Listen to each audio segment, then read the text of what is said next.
Swami Vivekananda's inspiring personality was well known both in India and in America during the last decade of the 19th century and the first decade of the 20th.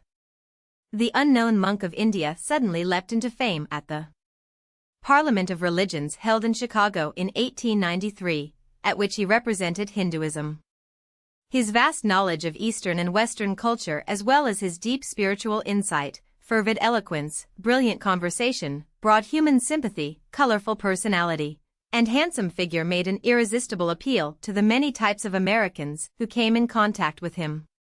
People who saw or heard Vivekananda even once still cherish his memory after a lapse of more than half a century. In America, Vivekananda's mission was the interpretation of India's spiritual culture, especially in its Vedantic setting.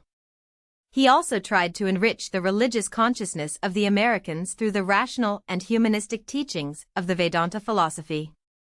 In America, he became India's spiritual ambassador and pleaded eloquently for better understanding between India and the New World in order to create a healthy synthesis of East and West, of religion and science. In his own motherland, Vivekananda is regarded as the patriot saint of modern India and an inspirer of her dormant national consciousness. To the Hindus, he preached the ideal of a strength-giving and man-making religion. Service to man as the visible manifestation of the Godhead was the special form of worship he advocated for the Indians, devoted as they were to the rituals and myths of their ancient faith. Many political leaders of India have publicly acknowledged their indebtedness to Swami Vivekananda. The Swami's mission was both national and international. A lover of mankind, he strove to promote peace and human brotherhood on the spiritual foundation of the Vedantic oneness of existence. A mystic of the highest order, Vivekananda had a direct and intuitive experience of reality.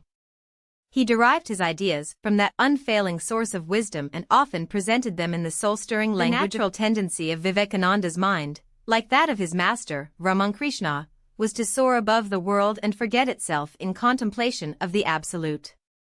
But another part of his personality bled at the sight of human suffering in East and West alike. It might appear that his mind seldom found a point of rest in its oscillation between contemplation of God and service to man. Be that as it may, he chose, in obedience to a higher call, service to man as his mission on earth, and this choice has endeared him to people in the West, Americans in particular. In the course of a short life of 39 years, 1863 to 1902, of which only 10 were devoted to public activities, and those, too, in the midst of acute physical suffering, he left for posterity his 4 classics, Jnana Yoga, Bhakti Yoga, Karma Yoga, and Raja Yoga, all of which are outstanding treatises on Hindu philosophy. In addition, he delivered and wrote inspired letters in his own hand to his many friends and disciples, composed numerous poems, and acted as spiritual guide to the many seekers who came to him for instruction.